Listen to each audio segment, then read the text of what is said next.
Paswerteng hapon po mga ka-STL. Narito na po ang resulta ng STL Bulacan para sa araw na to, second draw. January 7, 2025, araw ng Miyerkules.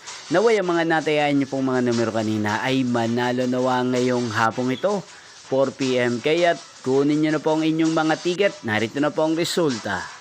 Ang mga numerong nanalo sa STL Bulacan ngayong hapong ito, January 7, 2026, 4 PM. Second draw result, 24 at 30 in exact order. Again, 24 at 30.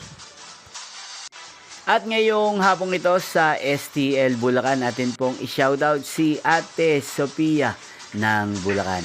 Shoutout po sa inyo, Ate Sophia. Sana po ay nasa maayos kayong kalagayan. At sa lahat po ng mga taga Bulacan na lagi pong nanonood sa channel na to, shoutout po sa inyo. Inyo pong napanood ang resulta ng STL Bulacan. Magkita-kita pong muli tayo mamayang 8 PM. Thank you for watching.